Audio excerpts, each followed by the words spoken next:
Stop! Don't sign it! The scream came from the black woman serving wine. Her voice shattered the silence of the billionaire's boardroom. Every head turned. The billionaire froze. His signature was one stroke away from signing. Her hands were shaking as she pointed at the contracts.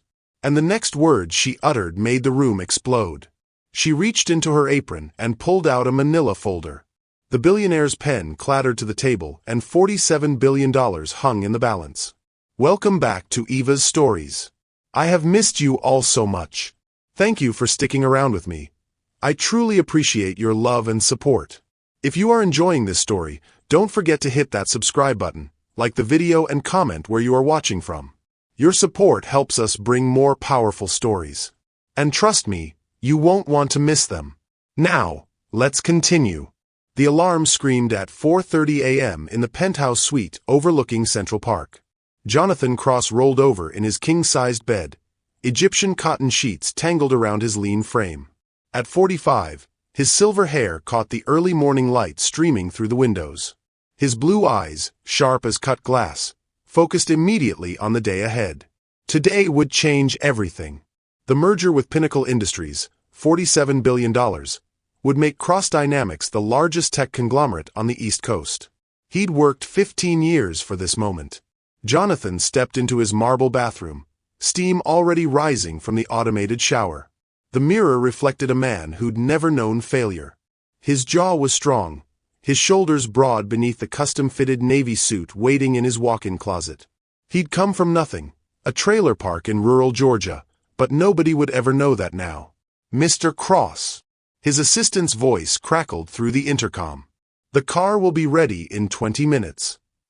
Tell Victoria I want those final contracts reviewed one more time, Jonathan called back, adjusting his platinum cufflinks.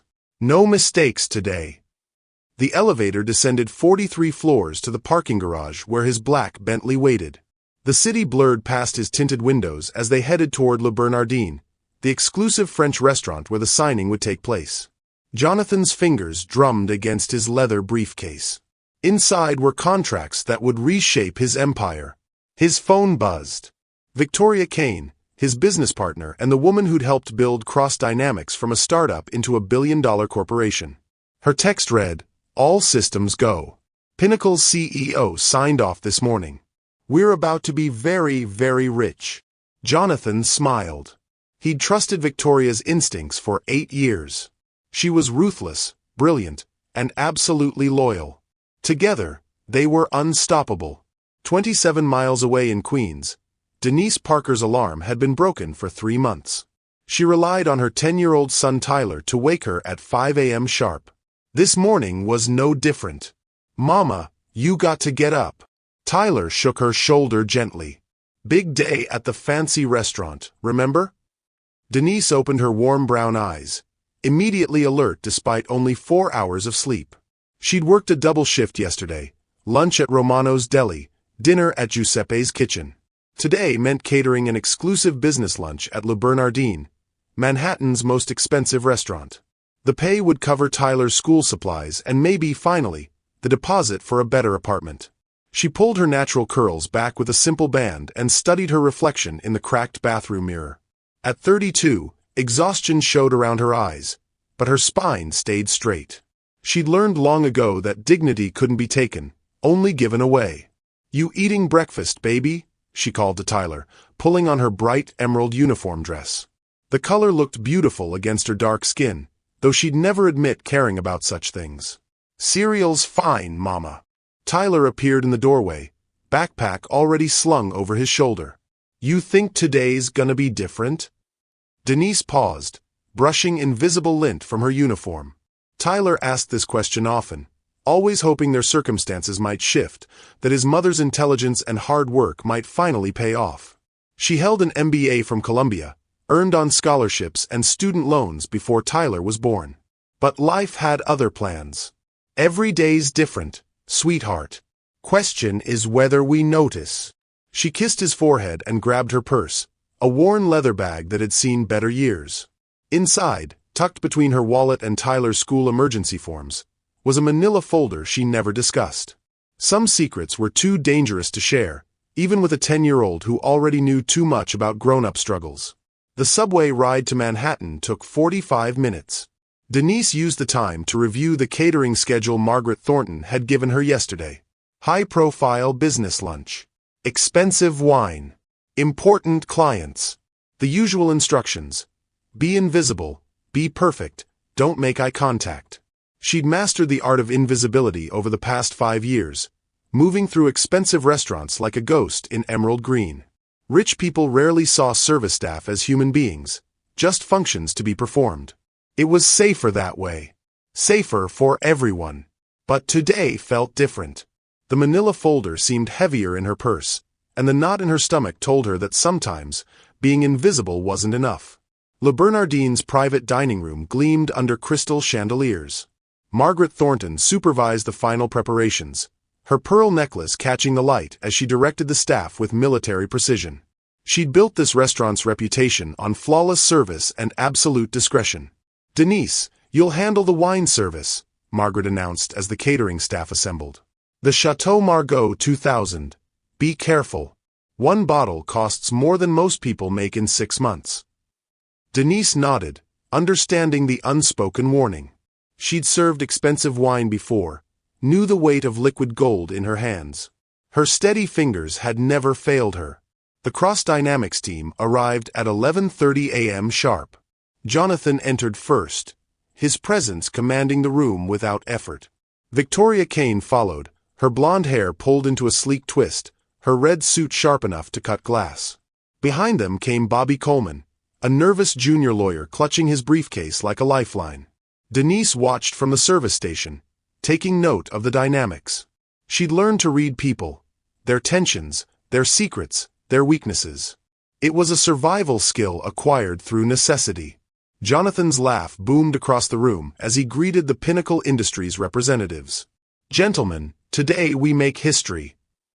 But Denise noticed what others missed, the slight tremor in his left hand, the way his eyes darted to Victoria before every major statement. Confidence and anxiety danced together in his gestures. She'd seen it before in executives who'd built empires on foundation they weren't certain would hold. "Wine service begins in 10 minutes, Margaret whispered. "Remember, these people can destroy careers with a single complaint." Denise straightened her shoulders and moved toward the wine station. The Chateau Margaux waited in its expensive silence, ready to celebrate what everyone assumed would be a triumphant afternoon. She had no idea that in less than an hour, she'd be the only person standing between Jonathan Cross and complete financial ruin, or that the man who was about to humiliate her would soon trust her with everything he'd worked to build. Sometimes the most important moments begin with the smallest gestures, a careful hand reaching for an expensive bottle, a woman choosing dignity over safety, a man about to discover that his greatest strength might come from his most unexpected source. The wine service was about to begin. The dining room hummed with the energy of impending triumph. Jonathan Cross stood at the head of the polished table, surveying his kingdom. Representatives from Pinnacle Industries had arrived precisely at noon, their expensive suits and confident handshakes confirming what he already knew: today belonged to him. "Victoria, brilliant work on the subsidiary clauses," Jonathan said, his voice carrying across the room. "Pinnacle never saw it coming." Victoria Kane smiled, her red lips curving with satisfaction. Sometimes the best deals happen when the other party thinks they're winning. She opened her leather portfolio, revealing thick contracts bound in navy covers. "Everything's exactly as we discussed.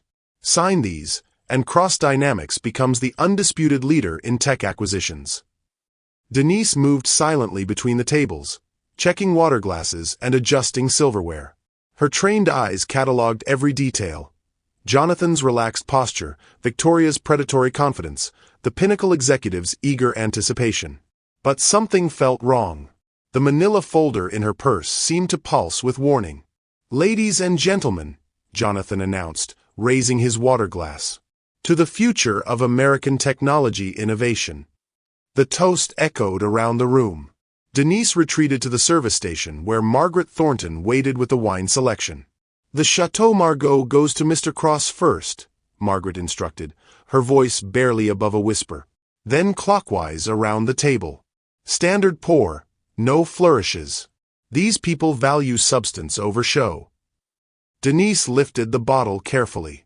The 2000 vintage felt substantial in her hands, its weight representing more money than she'd earned in her entire working life. She'd served expensive wine countless times, but this moment carried different energy. Her palms should have been steady. Instead, they trembled slightly. She approached Jonathan's chair, the bottle angled properly for service. "Your wine, sir." Jonathan didn't acknowledge her presence, continuing his conversation with the Pinnacle CEO about market projections. Denise waited, professional smile fixed in place, as he gestured emphatically about quarterly growth targets. 47 billion doesn't just buy companies, Jonathan was saying. It purchases destiny. His elbow moved suddenly, an expansive gesture about revolutionary technology. The motion caught Denise off guard. Her grip on the bottle shifted slightly, and disaster struck with crystal precision. The wine splashed across the white tablecloth, deep red spreading like spilled blood. Drops hit the contracts, staining the navy covers. More importantly, several drops landed on Jonathan's pristine white shirt and silver tie. Silence crashed over the room. "Jesus Christ!" Jonathan's voice cut through the quiet like a blade. He stood slowly, staring down at his ruined shirt. "Are you kidding me?" Denise set the bottle down immediately, reaching for her service towel. "Sir, I'm so sorry. Let me clean." "Don't." Jonathan's hand shot up, stopping her approach. "Don't touch anything else." His blue eyes blazed with humiliation and rage. "Do you have any idea what you just did?" "Sir, it was an accident." "Your elbow." "My elbow." Jonathan's voice rose. "You're blaming me for your incompetence." The room watched in uncomfortable silence.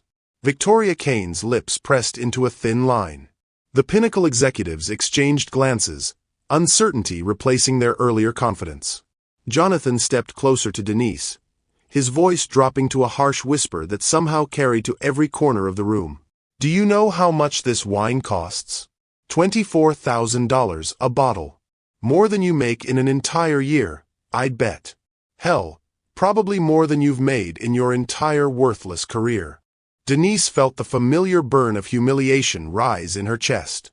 She'd endured this before, the casual cruelty of people who measured human worth in dollar amounts. But today, something was different. The manila folder's contents flashed through her mind. "Sir, I apologize for the accident," she said quietly, maintaining eye contact despite the cost. "I'll pay for dry cleaning, and the restaurant will certainly replace the wine." Jonathan laughed bitterly. "Replace it? Lady, you couldn't afford to replace the cork." He gestured dismissively. "Just get out of here. Have them send someone competent to clean up your mess." Denise nodded, beginning to turn away. Then she stopped. The contracts lay spread across the table, wine stains visible on several pages. But her eyes caught something else, the subsidiary acquisition list attached to the main document. Pinnacle Industries was selling more than Jonathan realized. Her heart hammered against her ribs as recognition hit her. "Sir." Her voice was barely audible. "What now?" Jonathan snapped, still brushing wine from his shirt. Denise looked at Victoria Kane, then back at Jonathan. "You shouldn't sign those contracts."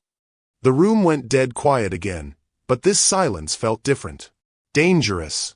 Jonathan stared at her as if she'd spoken in another language. "I'm sorry, what did you just say?" "The contracts," Denise repeated, her voice stronger now. "You shouldn't sign them. Not the way they're written." Victoria Kane stood slowly, her predatory smile returning. "Jonathan, perhaps we should have security remove this person. She's clearly had some sort of breakdown." But Jonathan held up a hand, his eyes never leaving Denise's face. "No. I want to hear this." His voice carried a mixture of amusement and disbelief. "You, a waitress who just destroyed a $24,000 bottle of wine, are giving me business advice?" "I'm not giving advice," Denise said carefully. "I'm warning you." "Warning me?" Jonathan's laugh had no humor in it. "About what, exactly?" Denise glanced around the room, acutely aware that every word could destroy her livelihood. But Tyler's face flashed in her mind, along with all the other children who deserved better than a world where people like Victoria Kane operated in shadows. "The subsidiary list," she said quietly. "Pinnacle isn't just selling you their tech companies. They're including their liability holdings. Every lawsuit, every environmental cleanup, every regulatory violation from the past 15 years. It's all buried in Section 12 of the third addendum." The color drained from Jonathan's face. He grabbed the contracts, flipping through pages with increasing urgency. "That's impossible." Victoria reviewed. "I reviewed everything," Victoria interrupted smoothly. "This woman is clearly trying to sabotage our deal for some pathetic reason. Jonathan, don't let her desperate attention-seeking delay what we've worked for." But Jonathan wasn't listening to Victoria anymore. He was staring at Section 12, his eyes scanning the dense legal language. "Holy shit," he whispered. "Jonathan." The Pinnacle CEO leaned forward. "Is there a problem?" Denise watched Jonathan's face as comprehension dawned. The subsidiary holdings included 3 companies currently facing massive environmental lawsuits. Another was under federal investigation for patent theft. Together, the potential liabilities exceeded $8 billion. "How did you?" Jonathan looked up at Denise, his anger replaced by confusion. "How could you possibly know this?" Before Denise could answer, Victoria Kane stood abruptly. "This is ridiculous. Jonathan, sign the contracts. We have a schedule to maintain." "Wait." Jonathan held up his hand again, his attention focused entirely on Denise. "You seem to know an awful lot about corporate law for a waitress." Denise felt the weight of every eye in the room. The moment balanced on a knife's edge. She could apologize, retreat to invisibility, let these powerful people handle their own affairs. It would be safer, smarter. Instead, she reached into her purse and withdrew the manila folder. "I know because I worked for Pinnacle Industries," she said quietly. 3 years ago, I was their Director of Acquisitions Compliance. I wrote the reports on those subsidiary companies. I know exactly what they're trying to hide." The folder landed on the table with surprising weight. Inside were photocopied documents, financial reports, and legal memoranda that painted a clear picture of Pinnacle's deception. Jonathan opened the folder with trembling hands. "You worked for Pinnacle?" "Until I discovered they were systematically hiding environmental liabilities from potential buyers," Denise confirmed. "I reported it to the SEC. Pinnacle buried the investigation and destroyed my career. I've been working restaurant jobs ever since, waiting for a chance to make this right." Victoria's face had gone pale. "Jonathan, this is clearly some sort of elaborate setup. She probably followed us here." "No," Jonathan said slowly, studying the documents. "These reports are legitimate. The dates, the legal language, the subsidiary numbers, it all matches." He looked up at Denise with something approaching awe. "You've been carrying this around for 3 years?" "Someone needed to know the truth," Denise said simply. "I just never imagined it would be you." The irony wasn't lost on anyone. The woman Jonathan had just humiliated, whose annual salary he'd mocked, had potentially saved him from the biggest financial disaster of his career. The person he'd dismissed as worthless had just proven herself more valuable than his highest-paid advisors. Jonathan set the contracts aside, his hand steady now despite the magnitude of what had almost happened. "Bobby," he called to his lawyer, "cancel the signing. We need a complete audit of these subsidiary holdings." The Pinnacle executives began protesting, but Jonathan wasn't listening. He was staring at Denise with the expression of a man whose entire worldview had just shifted on its axis. "What's your name?" he asked quietly. "Denise Parker." "Denise Parker." Jonathan repeated it slowly, as if testing the weight of words that should have been spoken with respect from the beginning. "I owe you more than an apology." But before Denise could respond, Victoria Kane spoke up, her voice sharp with something that sounded almost like panic. "Jonathan, you're making a terrible mistake. Don't let this woman manipulate you with forged documents and sob stories." The accusation hung in the air like poison. Denise felt the familiar sting of being called a liar, a manipulator, someone whose word meant nothing because of who she was and how she looked. But this time, she wasn't alone in the fight. Jonathan Cross looked at Victoria Kane with eyes that had seen too much truth to accept comfortable lies anymore. "Victoria," he said quietly, "I think we need to talk." The private conference room at Le Bernardin felt smaller now, the air thick with tension and unspoken accusations. Jonathan Cross sat across from Victoria Kane, the contracts scattered between them like evidence at a crime scene. The Pinnacle executives had departed 20 minutes ago, their faces dark with frustration at the collapsed deal. 8 years, Victoria. Jonathan's voice was quiet, controlled. 8 years we've built this company together. Tell me you didn't know about those subsidiary liabilities. Victoria's red suit looked sharp as ever, but something had shifted in her posture. Her usual predatory confidence had been replaced by careful calculation. "Jonathan, you're letting one woman's documents destroy everything we've worked for. How do you know she didn't forge those reports?" "Because I spent the last hour on the phone with my forensic accounting team." Jonathan leaned back in his leather chair, studying the woman who'd been his most trusted partner. "The reports are legitimate. Every single document she provided checks out. Pinnacle was trying to dump $8 billion in liabilities on us." Victoria's perfectly manicured fingers drummed against the table. "So we dodged a bullet. We should be thanking our lucky stars, not questioning my judgment." "Your judgment?" Jonathan's eyebrows rose. "Victoria, you personally reviewed those contracts. You assured me there were no hidden liabilities. Either you're incompetent, which I know you're not, or what?" Victoria's voice carried a sharp edge now. Jonathan didn't answer immediately. Instead, he opened his laptop and turned the screen toward her. Bank records filled the display, showing a series of wire transfers from offshore accounts. "My security team found these transactions this morning.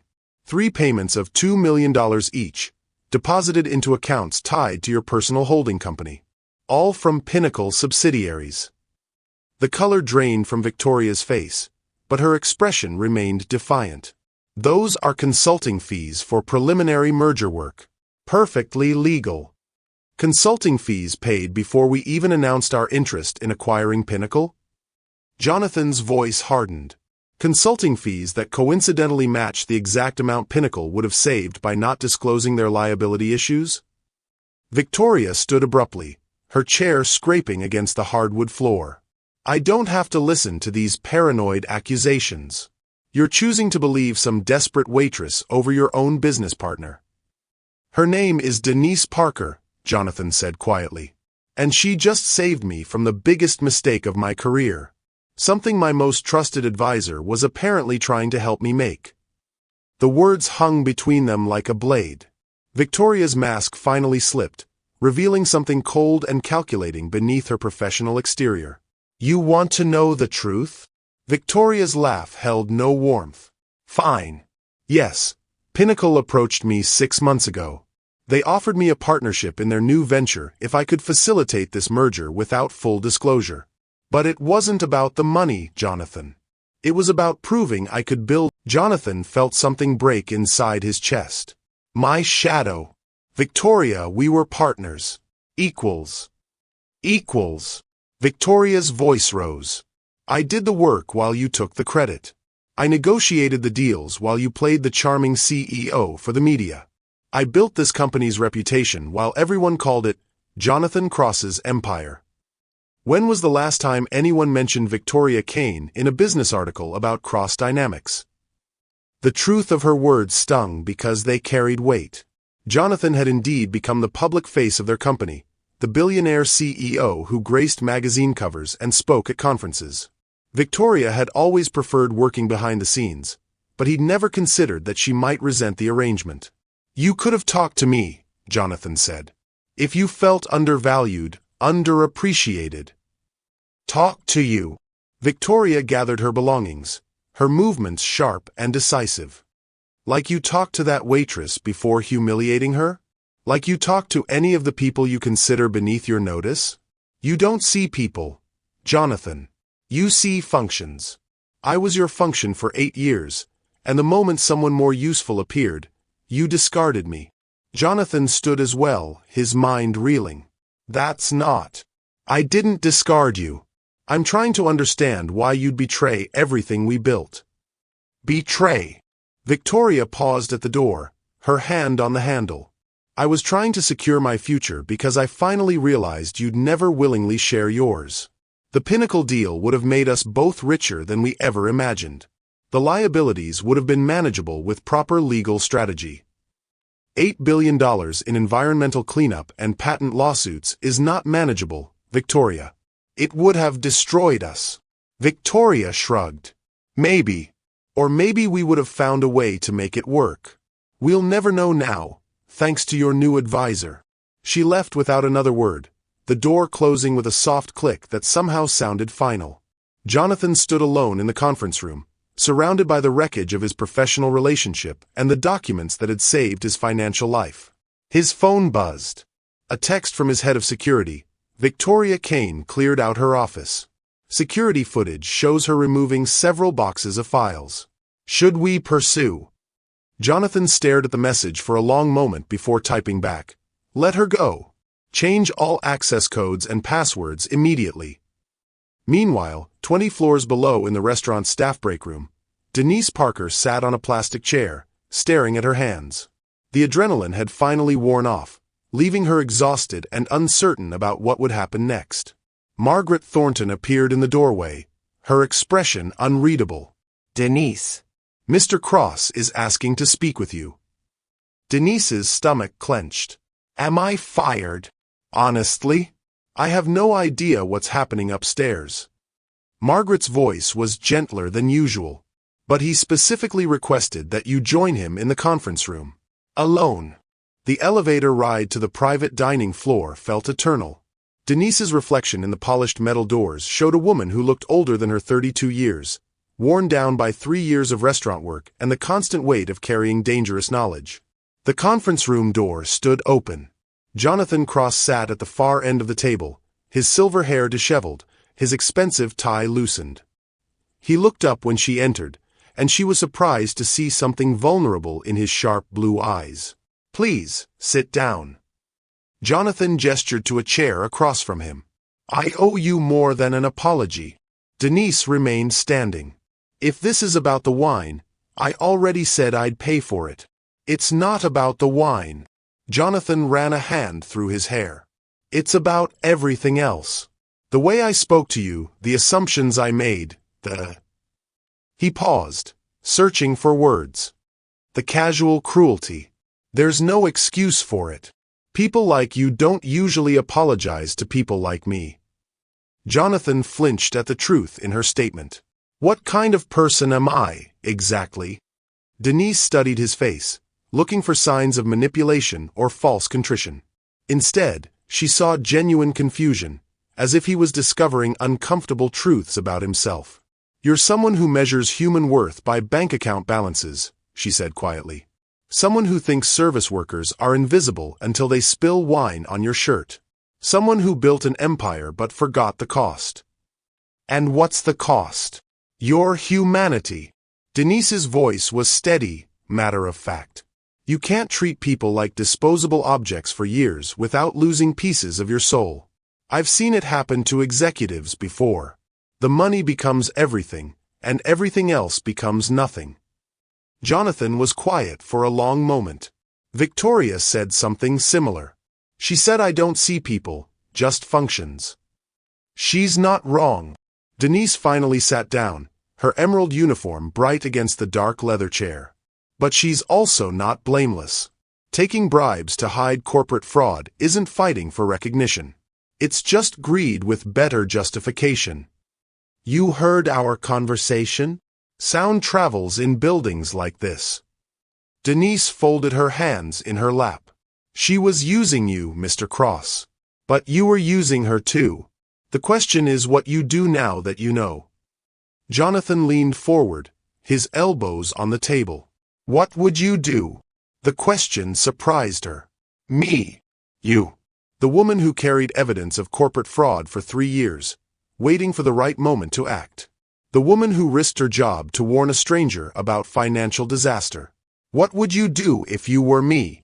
Denise was quiet for a moment, thinking about Tyler waiting for her at home, about the bills piling up on their kitchen table, about the years she'd spent serving people who looked through her like she was invisible. I'd remember that every person you meet is fighting battles you know nothing about, she said finally. I'd remember that dignity isn't something you earn with money. It's something you're born with, and something you can choose to respect in others or destroy with your words. Jonathan nodded slowly. And professionally. About the company. Professionally. Denise's lips curved in a slight smile. I'd hire better advisors. People who care more about your success than their own. People who understand that real power comes from lifting others up, not tearing them down. People like you. The question hung in the air between them. Denise stared at Jonathan, trying to read his expression. Was this an offer? A test? Another moment where hope might be dangled just long enough to be snatched away? Mr. Cross, I'm a waitress with a 5-year gap in my corporate resume and a son who needs stability. I'm not exactly executive material anymore. But you used to be. And you still think like one. Jonathan pulled out his phone. I just spent an hour reviewing your background. MBA from Columbia, summa cum laude. 3 years as Director of Acquisitions Compliance at Pinnacle Industries. Whistleblower status with the SEC. Exemplary performance reviews until the day you were terminated for budget restructuring. Denise felt her chest tighten. They destroyed my references. No legitimate company would hire me. I would. The words were simple, direct, and completely unexpected.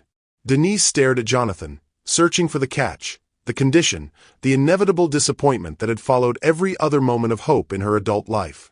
Why? She asked quietly. Because you saved me $8 billion today.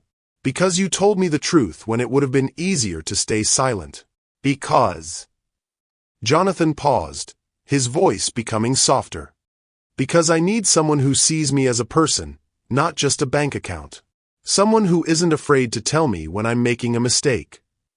Denise felt tears threaten behind her eyes. What kind of position? Chief Compliance Officer. Full benefits, signing bonus to help with your transition, and a salary that reflects your actual worth. Jonathan named a figure that made Denise's breath catch. It was more than she'd made at her peak with Pinnacle Industries. Denise struggled for words. I need to think about it. Jonathan nodded. Of course. Take all the time you need. He stood and extended his hand. But Denise? Thank you. For everything. She shook his hand, surprised by the warmth in his grip. For the first time in 3 years, she felt something she'd almost forgotten. Possibility. Neither of them realized that their handshake was being photographed through the conference room windows by a private investigator Victoria Kane had hired weeks earlier. Neither knew that Victoria's revenge was just beginning, or that their growing connection would soon be tested in ways that would threaten everything they both held dear. But in that moment, as afternoon sunlight streamed through the windows and illuminated two people discovering unexpected respect for each other, the future felt full of promise. 3 days after the restaurant confrontation, Denise Parker stood in the lobby of the federal building in Lower Manhattan, clutching a subpoena that had arrived at her Queens apartment that morning. The marble floors gleamed under fluorescent lights, and the sound of her sensible flats echoed as she approached the security checkpoint. Denise Parker, here for the Cross Dynamics investigation, she told the guard, her voice steadier than she felt. Detective Frank Morrison waited for her on the 15th floor, his weathered face showing the exhaustion of a man who'd spent too many years chasing corporate criminals. His gray suit had seen better days, and his tie bore a small coffee stain that spoke to hurried mornings and long nights. Ms. Parker, thank you for coming in. Detective Morrison gestured to a conference room where Jonathan Cross already sat, looking uncomfortable in a navy suit that somehow seemed less commanding in this sterile government building. Jonathan looked up when she entered, and their eyes met across the table. Something passed between them, an acknowledgement of shared circumstance. Neither had expected to see the other again so soon, and certainly not under these conditions.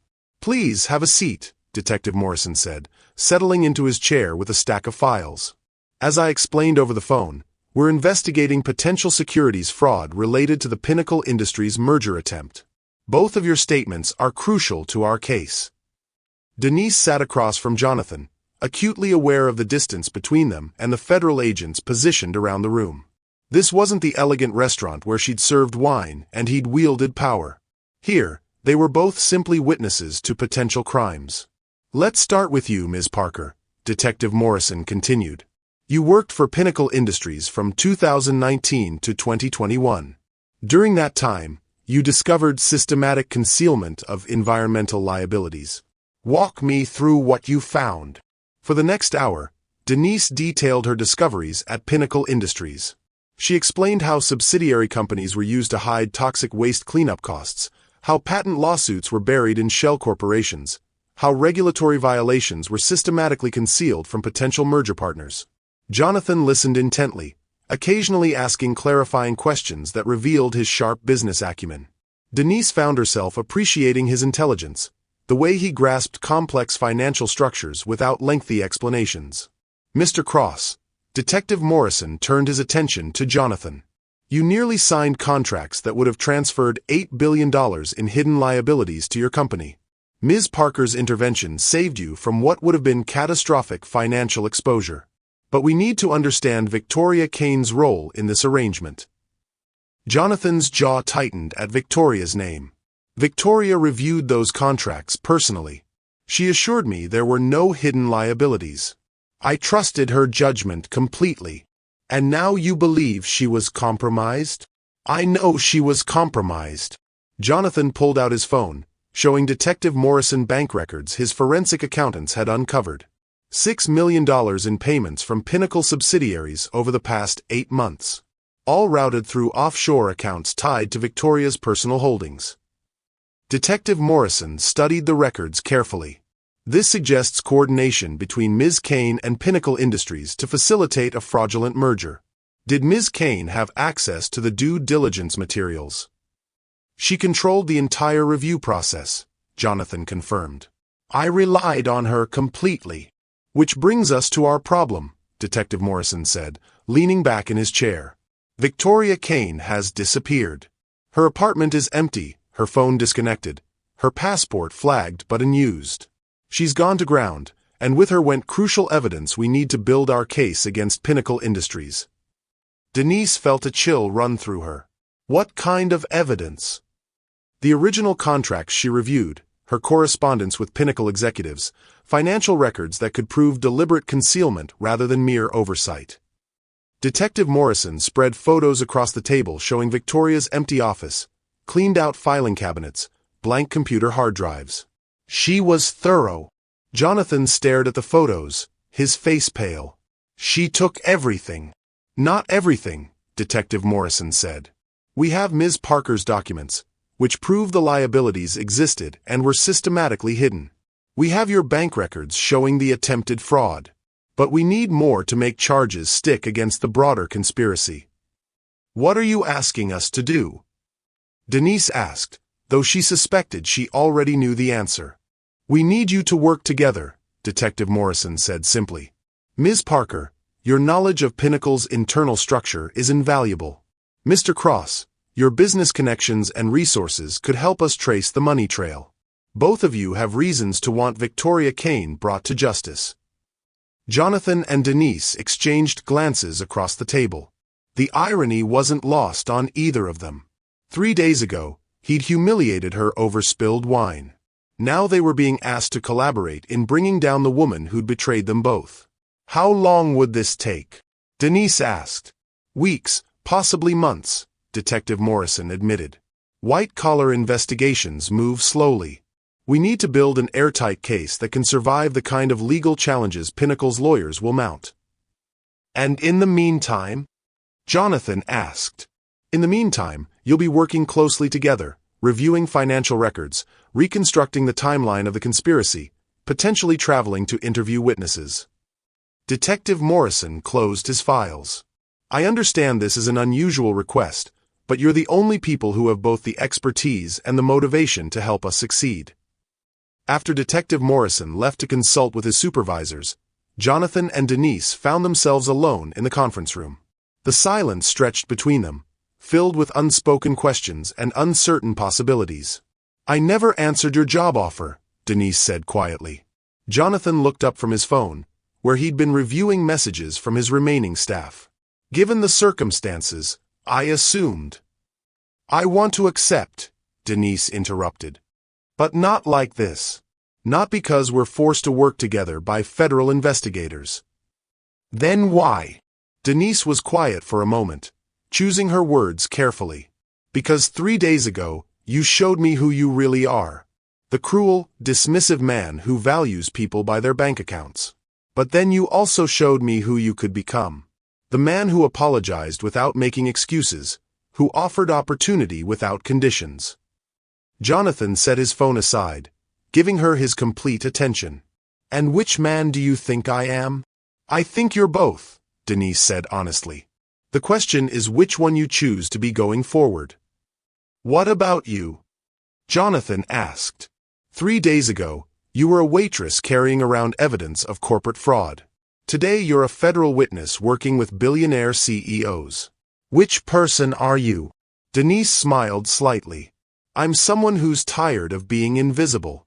Someone who wants to use her brain for more than memorizing wine pairings and table numbers. Someone who believes that doing the right thing sometimes means taking risks.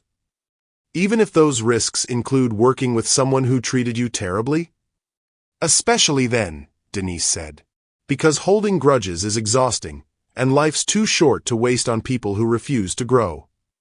Jonathan felt something shift in his chest, a recognition that this woman possessed wisdom he'd spent decades overlooking. "If we do this together, work on the investigation, I want you to know that my job offer stands regardless of the outcome. Whatever happens with Victoria and Pinnacle Industries, Cross Dynamics needs someone like you." "Someone like me?" "Someone who tells the truth even when it's dangerous. Someone who sees corruption and refuses to stay silent. Someone who—" Jonathan paused, searching for words. "Someone who makes me want to be better than I am." Before Denise could respond, Detective Morrison returned with FBI agent Sarah Chen, a sharp-eyed woman in her 40s who carried herself with quiet authority. "We've been authorized to move forward," Agent Chen announced. "Ms. Parker, we'll need you to review Pinnacle's internal communications from your time there. Mr. Cross, we'll need access to all financial records related to the merger attempt. This will require both of you to work out of our secure facility downtown." "Together?" Denise asked. "Together," Agent Chen confirmed. "This investigation will succeed or fail based on your ability to collaborate effectively. We understand the unusual nature of your partnership, but frankly, it's our best hope of building a case that can take down this entire network." Jonathan looked at Denise, seeing in her face the same mixture of uncertainty and determination he felt. "What do you think?" Denise thought about Tyler waiting for her at home, about the restaurant shifts she'd have to abandon, about the risks of getting deeper involved in a federal investigation. Then she thought about all the other victims of corporate fraud, all the people whose retirement savings disappeared into offshore accounts while executives lived in luxury. "I think," she said slowly, "that sometimes the most important work requires the most unlikely partnerships." "Then it's settled," Agent Chen said. "You'll start Monday morning. Fair warning, the next few weeks will test everything you think you know about each other and about yourselves. Corporate fraud investigations have a way of revealing character under pressure." As they prepared to leave the federal building, Jonathan touched Denise's arm gently. "Can I give you a ride home? It's the least I can do." Denise hesitated, then nodded. "That would be nice, thank you." The black Bentley felt different with Denise as a passenger rather than a stranger serving wine. Jonathan found himself noticing details he'd missed before. The way she observed everything around her, the quiet intelligence in her questions about the investigation, the absence of bitterness despite everything she'd endured. "Can I ask you something?" Jonathan said as they crossed the bridge into Queens. "Sure. Why didn't you hate me? After the way I treated you at the restaurant, you had every reason to walk away and let me sign those contracts.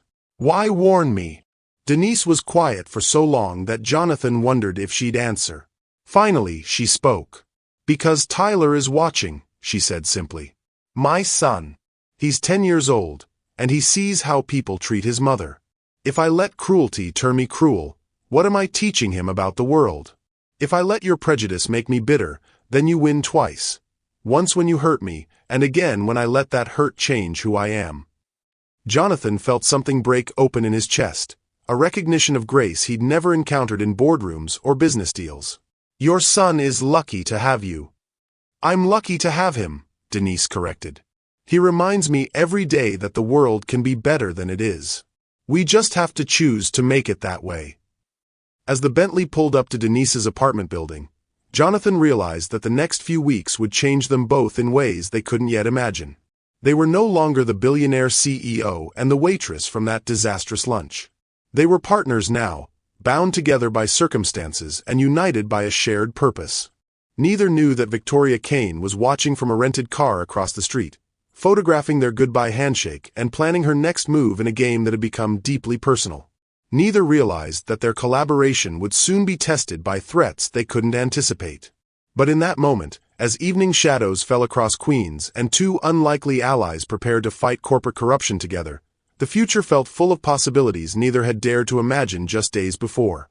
2 weeks into the federal investigation, Denise Parker sat in a secure conference room on the 14th floor of the FBI field office, surrounded by bankers' boxes filled with financial records. The afternoon sun streamed through reinforced windows, casting long shadows across spreadsheets that told the story of corporate greed spanning multiple continents. Jonathan Cross occupied the chair across from her, his sleeves rolled up, his silver hair slightly disheveled from running his hands through it. Over the past 14 days, she'd watched him transform from the arrogant billionaire she'd first met into someone more human, more vulnerable. The expensive suits remained, but the armor they represented had begun to crack. This doesn't make sense, Jonathan muttered, studying a series of wire transfers from 2020. Victoria received payments from Pinnacle subsidiaries starting 8 months ago, but these transactions show contact between them dating back 3 years. Denise looked up from the employment records she'd been reviewing. 3 years ago was when I first reported the environmental liabilities to Pinnacle's board. Maybe Victoria's involvement goes back further than we thought. Agent Sarah Chen entered the room carrying 2 cups of coffee and wearing the expression of someone who'd made an uncomfortable discovery. I need to show you both something. It might be difficult to hear. She activated the wall-mounted display, revealing a series of photographs. The first showed Victoria Kane and a man Denise didn't recognize shaking hands outside a restaurant in Midtown. This was taken 18 months ago, Agent Chen explained. The man with Victoria is Thomas Brennan, Pinnacle Industries' former director of regulatory compliance. Jonathan frowned. I've never heard that name. You wouldn't have, Denise said quietly, her face going pale. Thomas Brennan was my supervisor at Pinnacle Industries. He's the one who fired me for reporting the liability issues. The room went silent except for the hum of fluorescent lights. Jonathan set down his coffee cup carefully, his eyes moving between the photograph and Denise's stricken expression. Agent Chen, Jonathan's voice was controlled but tense. What are you suggesting? We're not suggesting anything yet. We're following the evidence. Agent Chen clicked to the next slide, showing bank records. Thomas Brennan received $2 million from Victoria Kane's holding company 6 months after Ms. Parker was terminated from Pinnacle Industries. Denise felt the blood drain from her face. He sold my research. Thomas sold my compliance reports to Victoria. It appears that way, Agent Chen confirmed gently. We believe Victoria Kane has been planning this merger manipulation for over 2 years. She used your termination as an opportunity to acquire inside information about Pinnacle's vulnerabilities. Jonathan stood abruptly, his chair scraping against the floor. Victoria knew about Denise before the restaurant. She knew about the environmental liabilities, knew about the whistleblower reports, knew everything. Which means, Denise said slowly, the implications sinking in, she orchestrated the entire merger attempt knowing it would fail. But why? Agent Chen clicked to another slide showing complex financial structures. We believe the plan was more sophisticated than simple bribery. Victoria Kane wasn't trying to hide the liabilities from you, Mr. Cross. She was planning to expose them after you'd signed the contracts. Jonathan's face went white. A controlled demolition. She wanted cross dynamics to fail. The financial models we've reconstructed suggest that Victoria Kane and her partners stood to make over $15 billion by short-selling cross-dynamics stock immediately before revealing the hidden liabilities, Agent Chen explained. The merger would have destroyed your company, but it would have made her the richest woman in America. The room fell silent as the full scope of Victoria's betrayal became clear. This wasn't just corporate fraud. It was a calculated attempt to destroy everything Jonathan had built while making herself wealthy beyond imagination. There's more, Agent Chen said quietly. We found this in Thomas Brennan's files. The next slide showed Denise's original employment application at Pinnacle Industries, but it had been annotated with handwritten notes. Someone had circled her address in Queens, her son's school, her previous employment history. Personal information that had nothing to do with compliance work. They were watching me, Denise whispered. Even after they fired me, they were keeping track of where I worked, where I lived. Jonathan moved to stand beside her chair, his presence protective rather than threatening. Why? If they already had your reports, why continue surveillance? Because I was the only person who could expose their plan, Denise said, the pieces falling into place. If I ever surfaced at the wrong moment, if I ever tried to warn someone about Pinnacle's hidden liabilities, I could destroy their entire scheme. Agent Chen nodded grimly. We believe Victoria Kane was monitoring your employment specifically to ensure you wouldn't interfere with their plans. When you took the catering job at Le Bernardin, they must have panicked. But I didn't know about the merger, Denise protested. I was just serving wine. You didn't need to know about the merger, Jonathan said, understanding dawning in his voice. You knew about the liabilities. That was enough to ruin everything they'd planned. Agent Chen clicked to the final slide, showing a series of text messages between Victoria Kane and Thomas Brennan. The timestamp showed they were sent on the morning of the restaurant meeting. Brennan, Parker is working the lunch service today. She'll see the contracts. Kane, handle it. Make sure she stays quiet. Brennan, how? Kane, I don't care. Use her kid if necessary. Denise felt the world tilt around her. Tyler. They were going to threaten Tyler. Jonathan's jaw clenched. Over my dead body. Mr. Cross. Agent Chen's voice was gentle but firm. We need to discuss security arrangements for both of you. Victoria Kane is still at large, and she now knows you're cooperating with our investigation. The photographs we showed you earlier, of you and Ms. Parker leaving the federal building together, were taken by a private investigator working for her. She's been watching us, Denise said, her voice hollow. Since day one, Agent Chen confirmed. We've identified at least 4 different surveillance teams. Professional-grade equipment, military-trained personnel. Victoria Kane has resources we're still trying to trace. Jonathan sat back down, his mind racing through implications and possibilities. What kind of security arrangements? Safe house for Ms. Parker and her son. Personal protection for both of you. Electronic surveillance of all your communications. Agent Chen's expression was serious. This investigation has moved beyond white-collar crime. Victoria Kane has demonstrated willingness to target civilians, including children. We have to assume she's dangerous. Denise felt tears threaten behind her eyes. I can't uproot Tyler from his school, his friends, his entire life because I got involved in this investigation. You didn't get involved, Jonathan said firmly.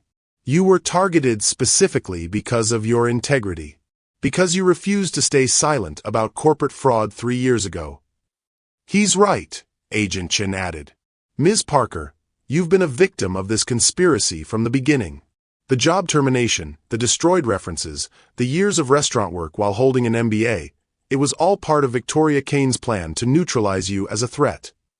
The weight of revelation settled over Denise like a physical burden. 3 years of struggle, of working double shifts and hiding her education, of watching Tyler wear second-hand clothes while she served wine to people who spent more on lunch than she made in a month. It hadn't been bad luck or economic hardship. It had been deliberate, systematic destruction of her career and future. I'm going to destroy her, Denise said quietly, her voice carrying a steel Jonathan had never heard before. We're going to destroy her, Jonathan corrected. Together. With the full weight of federal law enforcement behind us. Agent Chen gathered her materials. I'll give you both some time to process this information. We'll reconvene tomorrow morning to discuss next steps. In the meantime, please don't leave the building without security escort. After Agent Chen left, Jonathan and Denise sat in silence, the weight of Victoria's betrayal settling between them like a physical presence. The afternoon light had faded, leaving the conference room illuminated by harsh fluorescent bulbs that cast everything in stark, unforgiving clarity. I'm sorry, Jonathan said finally. For what? For not seeing it sooner. For trusting Victoria over my own instincts. For being the kind of person who made her think she could use people like disposable objects. Jonathan's voice carried a weariness Denise had never heard before. If I'd been a better partner, a better person, maybe she never would have felt justified in planning something like this. Denise studied his face, seeing genuine remorse and self-reflection. Victoria Kane's choices are her own responsibility. You didn't make her steal money or threaten children or destroy people's careers. That was all her. But I created the environment where someone like her could thrive, Jonathan insisted. The ruthless corporate culture, the emphasis on profits over people, the casual dismissal of anyone who wasn't useful to our bottom line. I built a company that rewarded sociopaths. Then build a different kind of company, Denise said simply. When this is over, when Victoria Kane is in prison and Pinnacle Industries is shut down, use what you've learned to create something better. Jonathan looked at her across the table, this remarkable woman who'd maintained her integrity through 3 years of deliberate persecution, who'd risked everything to save him from financial ruin, who somehow found the strength to offer hope instead of hatred. I want you to help me, he said. Not just with the investigation, but with rebuilding Cross Dynamics into something worth being proud of. Something that honors the dignity of every person who works there. Before Denise could respond, her phone buzzed with a text message. The number was blocked, but the message was clear. Stop cooperating with the investigation, or Tyler learns what happens to children whose mothers don't know when to stay quiet. The phone slipped from Denise's trembling hands, clattering onto the conference table. Jonathan read the message over her shoulder, his face hardening with protective fury. She's escalating, he said, already reaching for the phone to call Agent Chen. Victoria's running out of options, so she's getting desperate. Denise stared at the threatening words on the screen, feeling something cold and determined crystallize in her chest. Tyler was everything to her, but hiding from bullies had never protected anyone. Sometimes the only way to stop a predator was to fight back harder than they expected. Good, she said quietly, surprising Jonathan with the steel in her voice. Desperate people make mistakes. And when Victoria Kane makes her next mistake, we'll be ready. Sometimes the greatest strength comes from the deepest love. The safe house in Westchester County looked like any other suburban home from the outside. White picket fence, manicured lawn, basketball hoop in the driveway. Inside, federal agents monitored multiple screens showing camera feeds from every angle, while Tyler Parker sat at the kitchen table working on his math homework, seemingly oblivious to the danger that had appended his young life. Mom, can you help me with this problem? Tyler called out, his pencil tapping against the worksheet. I don't understand long division. Denise looked up from the laptop where she'd been reviewing more Pinnacle Industries documents. After the threatening text message 3 days ago, Agent Chen had insisted on immediate relocation for her and Tyler. The transition had been jarring, but Tyler was adapting with the resilience that 10-year-old boys seem to possess naturally. Sure, baby. Let me see. Denise moved to sit beside her son, grateful for the normalcy of helping with homework amid the chaos of their current situation. Jonathan Cross sat in the living room, ostensibly working on his own laptop, but actually watching the interaction between mother and son. Over the past week of forced cohabitation, he'd witnessed something he'd never experienced firsthand. Unconditional love expressed through daily acts of care and attention. Mr. Cross. Tyler had taken to addressing Jonathan formally, despite multiple invitations to use his first name. Do you know long division? Jonathan set aside his laptop and joined them at the kitchen table. I do. Would you like me to show you a trick that might make it easier? For the next 30 minutes, Jonathan found himself teaching math to a bright 10-year-old who asked thoughtful questions and genuinely wanted to understand the concepts rather than just get the right answers. Tyler's natural curiosity reminded Jonathan of himself at that age, before circumstances had hardened him into the ruthless businessman he'd become. "You're really good at explaining things," Tyler said when they finished the worksheet. "Do you have kids?" The innocent question hit Jonathan harder than expected. "No, I don't. I never. I was always too focused on work to think about a family." "That's sad," Tyler said with the brutal honesty of childhood. "Work is important, but family is more important." "Right, Mom." Denise smiled, her heart swelling with pride at her son's wisdom. "Right, baby. Family is always the most important thing." Jonathan felt something shift inside his chest, a recognition of what he'd sacrificed in pursuit of wealth and power. Watching Tyler and Denise together over the past week had shown him a different definition of success, one measured in laughter over breakfast and bedtime stories and the kind of trust that came from consistent, loving presence. That evening, after Tyler had gone to bed, Denise and Jonathan found themselves alone in the living room for the first time since arriving at the safe house. The federal agents maintained their posts outside, giving them privacy while ensuring their security. "He's an amazing kid," Jonathan said, settling onto the couch across from Denise. "You've raised him beautifully." "I've tried." Denise curled her legs under her, looking more relaxed than Jonathan had ever seen her. Away from the restaurant uniforms and the stress of financial struggle, she seemed younger, more at peace with herself. "Some days I worry I'm not enough. Single mother, working multiple jobs, never enough money for the things other kids take for granted." "Are you kidding?" Jonathan's voice carried genuine amazement. "Denise, Tyler is confident, kind, intelligent, and completely secure in your love. I've met billionaire families where the children are emotional wrecks because their parents were too busy accumulating wealth to actually parent. You've given him something money can't buy." Denise felt tears prick her eyes at the unexpected validation. "Thank you. That means more than you know." They sat in comfortable silence for a while, the weight of the past weeks settling between them. The investigation had stripped away the social barriers that had initially divided them, revealing two people who'd been shaped by loss and betrayal but had chosen different responses to their pain. "Can I ask you something personal?" Denise said quietly.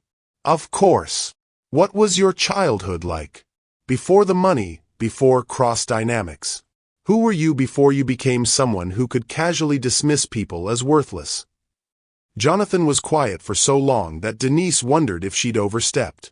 When he finally spoke, his voice carried a vulnerability she'd never heard before.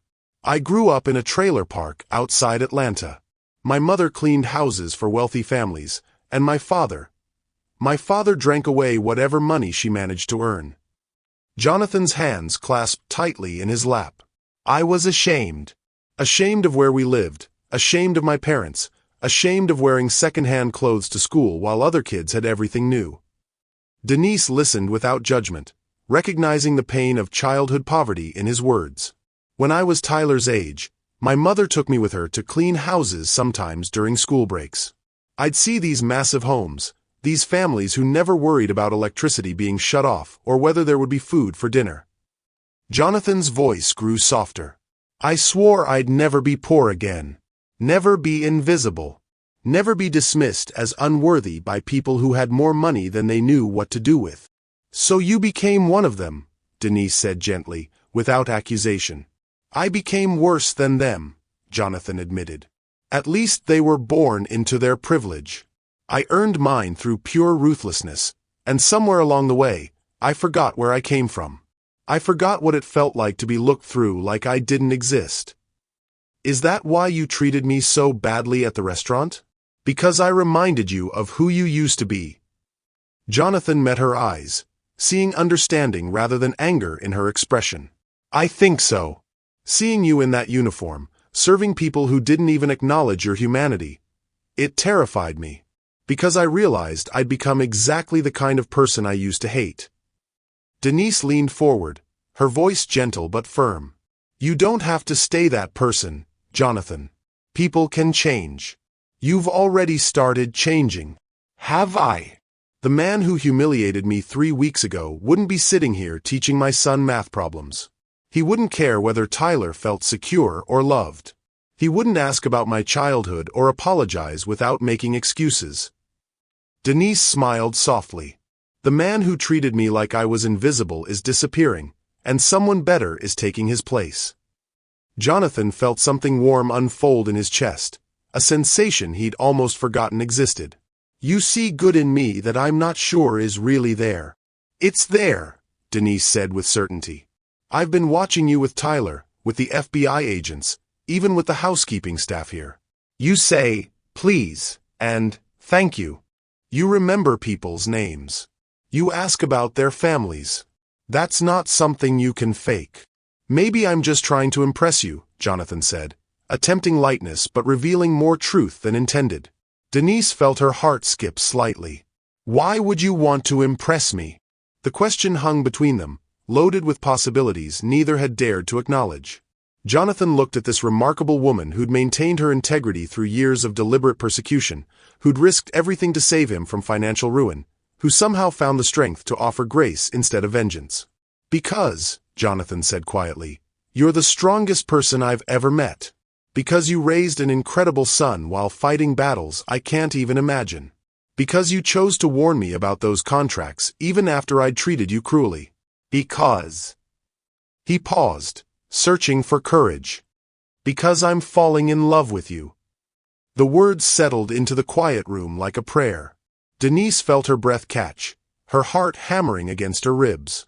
She'd felt the growing connection between them over the past weeks, the way their partnership had evolved from necessity to genuine care, but hearing him voice it aloud made everything suddenly, beautifully real. Jonathan, she whispered. I know it's complicated, he continued quickly. I know we're from different worlds, that I'm the billionaire CEO who humiliated you and you're the single mother trying to protect her son from my mess. I know the investigation, the safe house, everything about this situation is insane. But I also know that 3 weeks ago, you changed my life in ways I'm still discovering. Denise felt tears slide down her cheeks. You changed mine too. How? You reminded me that I'm worth more than I'd been settling for. That my intelligence and experience have value beyond serving wine and taking orders. That maybe, just maybe, I deserve someone who sees me as more than a function to be performed. Jonathan moved to sit beside her on the couch, close enough to see the gold flecks in her brown eyes. You deserve everything good in this world, Denise Parker. You deserve respect and love and a partner who celebrates your strength instead of being threatened by it. Is that what you want to be? She asked softly. My partner. In every way you'll let me, Jonathan said, his voice barely above a whisper. Denise reached up and touched his face gently, feeling the slight roughness of 5 o'clock shadow beneath her palm. I'm scared. Of me. Of this. Of trusting someone with my heart when Tyler's well-being depends on my good judgment.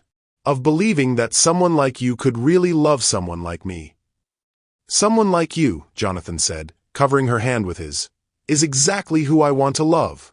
Someone brave and kind and fiercely protective of the people she cares about. Someone who makes me want to be worthy of her faith in my better nature. Before Denise could respond, Jonathan leaned forward and kissed her gently. It was a kiss full of tenderness and promise, free from the desperation or conquest that might have characterized his past relationships. This was a kiss that spoke of future possibilities and present gratitude, of two people finding unexpected love in the middle of chaos. When they broke apart, Denise rested her forehead against his. What happens when this investigation is over? When we're not thrown together by circumstances beyond our control? Then we choose each other anyway, Jonathan said simply.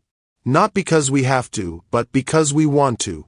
Because what we've found together is worth fighting for. Outside, Agent Chen made her rounds, checking security protocols and monitoring communications. Inside the safe house, two people who'd met as adversaries had discovered something neither had expected. Love that transcended class barriers and past wounds, love that promised healing and hope for the future. Neither knew that Victoria Kane was less than a mile away, watching the safe house through high-powered binoculars and planning her most desperate move yet. Neither realized that their growing love had made them more vulnerable, not less, to someone who understood that the deepest wounds came from attacking what people treasured most. But in that moment, surrounded by federal protection and wrapped in each other's arms, Jonathan and Denise allowed themselves to believe that love might be enough to overcome even the darkest threats. The hardest test was still ahead, but they would face it together. Sometimes the most powerful connections form when we're at our most vulnerable. The morning started like every other morning in the safe house. Tyler ate his cereal while working on vocabulary words, Denise reviewed financial documents at her laptop, and Jonathan read news reports about the ongoing federal investigation into Pinnacle Industries. Agent Chen's team maintained their posts around the property, and the illusion of security felt almost comfortable after 10 days of routine. None of them noticed the utility van parked 3 blocks away, or the maintenance worker in coveralls who'd been slowly approaching the house's electrical meter for the past hour. "Mom, what does unprecedented mean?" Tyler asked, pointing to a word in his reading workbook. "It means something that's never happened before," Denise explained, moving to sit beside him at the kitchen table. "Something completely new or unusual. Like you and Mr. Cross falling in love?" Tyler asked with the direct innocence that made adults uncomfortable. Jonathan looked up from his newspaper, color rising in his cheeks. Over the past week, he and Denise had tried to be discreet about their growing relationship, but 10-year-olds were remarkably observant. "Tyler," Denise said gently, "what makes you think?" "You hold hands when you think I'm not looking," Tyler said matter-of-factly. "And Mr. Cross smiles different now. Like he's happy in a way he wasn't before."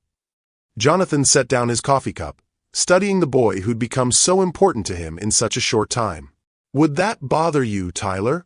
If your mom and I cared about each other?" Tyler considered the question seriously. "Are you going to be nice to her? Always. Are you going to help take care of us?" "If your mother will let me." Tyler nodded approvingly. "Then I think it's good. Mom's been sad for a long time, even when she pretends she's not. You make her not sad." Denise felt tears threaten behind her eyes. She'd thought she'd hidden her loneliness from Tyler, but children saw everything, processed everything, carried their parents' pain in ways adults rarely recognized. Before she could respond, the lights went out. The house plunged into darkness, emergency lighting flickering on after a few seconds. Agent Chen's voice crackled over the communication system. "Power failure. All units to stations." "This is not a drill." Jonathan immediately moved to Denise and Tyler, his protective instincts overriding everything else. "Stay close to me." Outside, they could hear Agent Chen coordinating with her team. "Perimeter secure. Generator should engage in 30 seconds. But the generator never engaged. Instead, thick gray smoke began seeping under the front door, carrying with it the acrid smell of industrial chemicals. "Gas masks now," Agent Chen shouted, her voice filtering through the specialized equipment all federal agents carried. "Evacuate through the back exit." Chaos erupted as agents moved to secure their escape route. Denise grabbed Tyler, who had begun coughing as the chemical smoke filled the kitchen. Jonathan helped support them both, his own eyes streaming from the toxic fumes. "The back door's blocked," someone shouted from the rear of the house. "Unknown number of hostiles in body armor. They're using military-grade equipment." Agent Chen's voice cut through the confusion. "Safe room. Now, move." They stumbled through the house toward the reinforced panic room that had been built into the basement. Tyler was struggling to breathe despite the child-sized gas mask Agent Chen had quickly fitted over his face.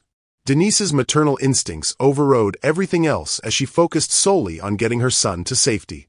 The safe room door sealed behind them with a solid thunk, the air filtration system immediately engaging to clear the toxic smoke from their small space.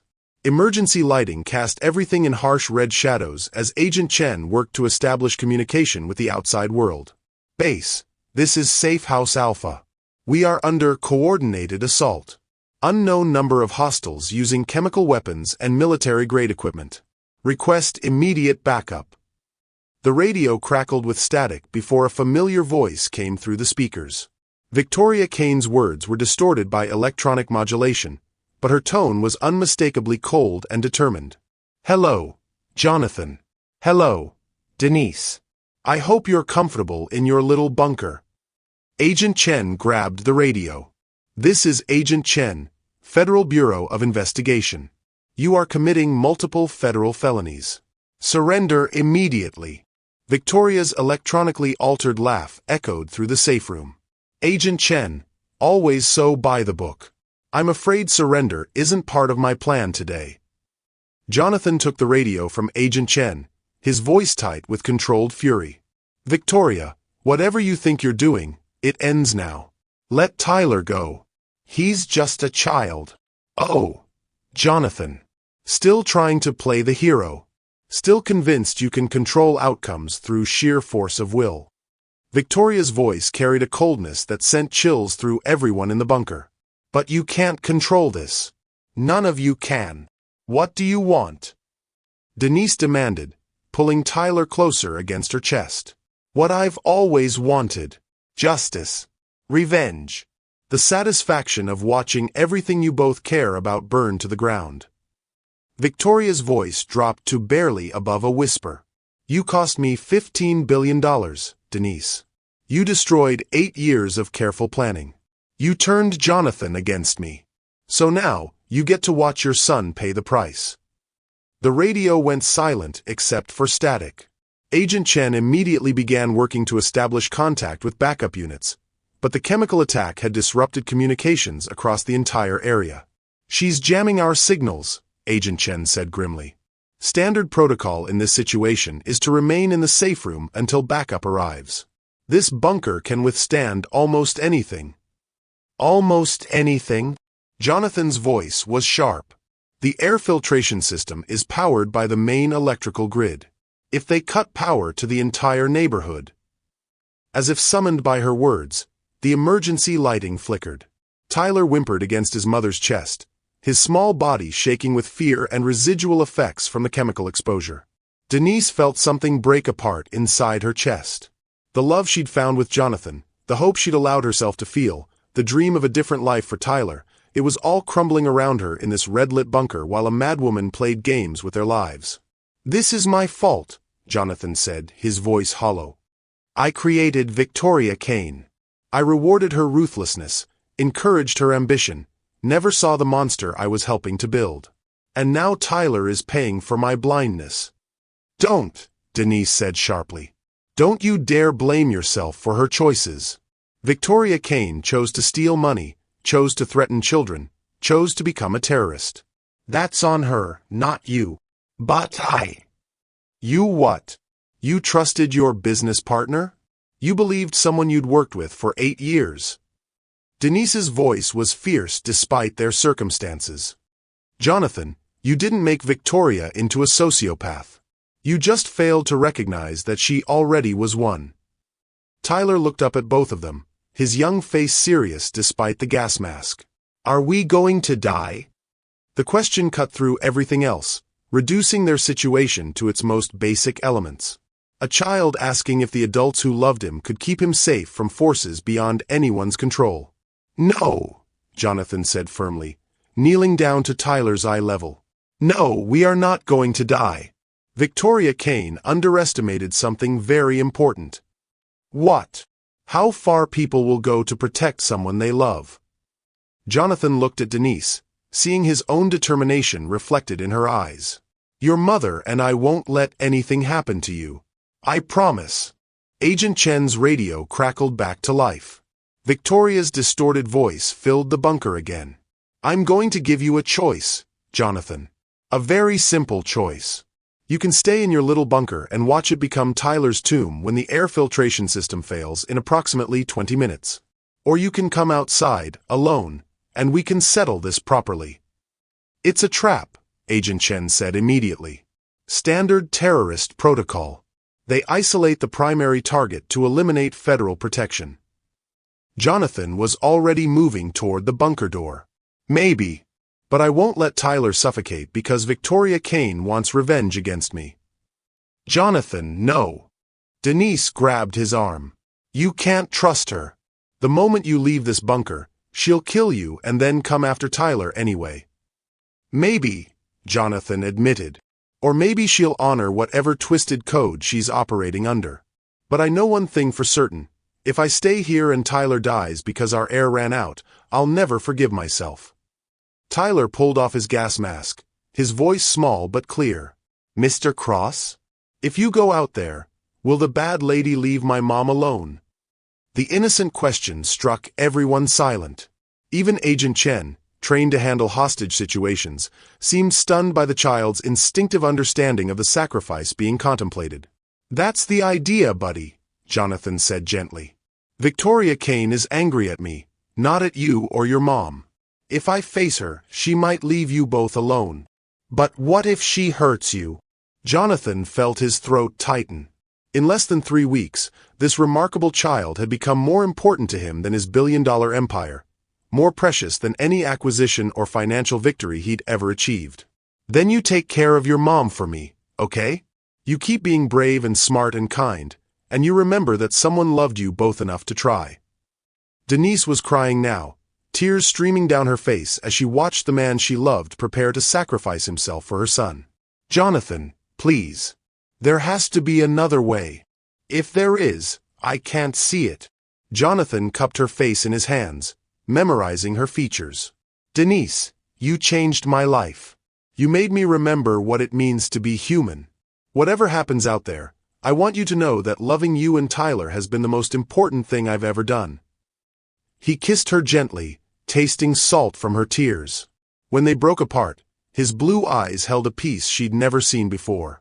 Take care of each other, he said simply. Then Jonathan Cross, Billionaire CEO, opened the bunker door and walked out to face the woman who'd once been his most trusted partner and was now his most dangerous enemy. The bunker door sealed behind him with a finality that sounded like a death knell. Outside, Victoria Kane was waiting. Sometimes love means making impossible choices. The chemical smoke had cleared from the house, leaving behind the acrid smell of burnt electronics and shattered glass. Jonathan Cross stepped through the wreckage of what had been their sanctuary, his hands raised but his spine straight. The morning sun cast long shadows across the lawn where Victoria Kane stood waiting, flanked by 6 men in military-grade tactical gear. She looked different than the polished business partner he'd known for 8 years. Gone was the perfectly styled blonde hair and expensive red suits. This Victoria wore black tactical clothing, her hair pulled back in a severe style that emphasized the cold calculation in her eyes. She held a military-grade assault rifle with the casual competence of someone who'd been trained in its use. "Hello, Jonathan," Victoria said, her voice no longer electronically distorted. "You look older. Prison food not agreeing with you? Oh wait, you haven't been to prison yet. My mistake." "Let them go, Victoria," Jonathan said quietly, stopping 20 feet from her position. "Tyler is 10 years old. Whatever you want from me, he doesn't deserve to pay for it." Victoria's laugh was sharp and humorless. "Deserve? Let's talk about what people deserve. I deserved recognition for building Cross Dynamics alongside you. I deserved credit for the deals I negotiated, the profits I generated, the empire I helped create. Instead, I got to watch you take interviews about your company while I remained in the shadows." "You could have talked to me," Jonathan said, though the words felt hollow even as he spoke them. "If you felt undervalued." "Talk to you." Victoria's voice rose with genuine fury. Like Denise Parker talked to Pinnacle Industries when she discovered their fraud? How did that work out for her? 3 years serving wine to people like us because she tried to do the right thing. Jonathan felt the truth of her words like a physical blow. "You're right. The system is rigged. I benefited from that system, perpetuated it, used it to build my fortune. But terrorizing innocent people won't fix anything." "Innocent?" Victoria stepped closer, her weapon still trained on Jonathan's chest. Jonathan Cross, the man who destroyed countless small businesses through hostile takeovers? The man who fired thousands of employees to boost quarterly profits?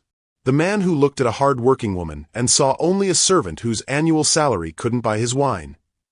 Each accusation hit home because each one was true. Jonathan felt the weight of every ruthless decision, every cruel dismissal, every moment when he'd chosen profit over human dignity. "You're right about all of it," he said quietly. "I was a monster who justified everything in the name of success. But Denise and Tyler aren't responsible for the man I used to be. No, Victoria agreed. But they're responsible for the man you're pretending to be now. The reformed billionaire, the loving boyfriend, the father figure. It's all performance, Jonathan. When pressure comes, you'll revert to type. You always do. Inside the bunker, Denise pressed her ear against the ventilation grate, straining to hear the conversation outside. Agent Chen monitored her radio equipment while Tyler sat quietly in the corner, his young face showing a maturity no child should possess. The air filtration system is failing, Agent Chen announced grimly. We have maybe 10 minutes of breathable air left. Can't you override the system? Denise asked desperately. Not without external power, and they've cut the main grid. Agent Chen's voice was professionally calm, but Denise could see the tension in her posture. Backup units are en route, but they're still 15 minutes out. Tyler looked up at his mother, his dark eyes serious. Mom, if we don't get out of here, will you tell Mr. Cross something for me? Denise felt her heart break. Tyler, we're going to get out of here. All of us. But if we don't, Tyler persisted with the stubborn logic that had always characterized his personality, will you tell him that I'm glad he loves you? That I think he's a good man even though he made mistakes? Tears streamed down Denise's face. Baby! And tell him that if something happens to us, it's not his fault. Sometimes bad people do bad things, but that doesn't make it the good people's fault. Agent Chen looked away, her professional composure cracking at the child's wisdom. Outside, Victoria continued her psychological assault on Jonathan, circling him like a predator toying with wounded prey. Do you want to know the real reason I plan to destroy Cross Dynamics? Victoria asked conversationally. It wasn't about the money, though $15 billion would have been nice. It was about proving that your success was built on my foundation. Without me, you would have remained what you always were, a scared little boy from a trailer park, desperate for approval. Jonathan absorbed the words without flinching. A month ago, they would have devastated him. Now, having experienced Tyler's unconditional acceptance and Denise's transformative love, he understood something Victoria couldn't comprehend. You're wrong, he said simply. My success wasn't built on your foundation. It was built on fear. Fear of being poor again, fear of being dismissed, fear of being seen as worthless. You didn't create that fear, Victoria. You just fed it. And now, what's changed? Victoria's voice carried genuine curiosity along with its malice. Jonathan thought about Tyler teaching him that family mattered more than work. About Denise showing him that dignity wasn't earned through wealth but demonstrated through character. About love that asked nothing and gave everything. Now I know the difference between success and worth, he said quietly. I know that a 10-year-old boy's respect matters more than a board of directors' approval. I know that loving someone means protecting them even when it costs everything. Victoria's expression hardened. Pretty words, Jonathan. But when faced with an actual choice, you'll choose self-preservation. You always have. Then test me, Jonathan said, surprising her with the steel in his voice. What's your endgame, Victoria? What choice are you offering? Victoria smiled, and the expression was more frightening than her anger had been. It's simple. You get to choose who lives. You can save Denise and Tyler by walking away right now. Leave Cross Dynamics, leave your fortune, leave your life in America. Disappear completely, and I'll let them go. And if I refuse, then everyone dies. Them, you, and every federal agent who tries to stop me. Victoria gestured to her tactical team. I have enough explosives to level this entire block. Military-grade equipment, offshore funding, and absolutely nothing left to lose. Jonathan felt the weight of the decision settling on his shoulders. Everything he'd built over 20 years of ruthless ambition, gone. His company, his fortune, his identity as one of America's most powerful CEOs, erased as if it had never existed. Against that, he weighed Tyler's laugh at breakfast that morning. Denise's tears when she'd told him about her destroyed career. The feeling of being loved not for what he owned but for who he was becoming. There's a third option, Jonathan said carefully. Victoria raised an eyebrow. I'm listening. You take me instead. Kill me right here, right now, and let them go. You get your revenge, and they get to live. Martyrdom, Jonathan? How unlike you. Not martyrdom, Jonathan corrected. Love. Something you never understood despite being surrounded by it for 8 years. Victoria's finger tightened on her weapon's trigger. Love. You think what you feel for Denise Parker is love? She's a project, Jonathan. A way to rehabilitate your image. When the novelty wears off, when her son becomes an inconvenience to your lifestyle, you'll discard them both. Will I? Jonathan asked, and Victoria was surprised to hear genuine uncertainty in his voice. Maybe you're right.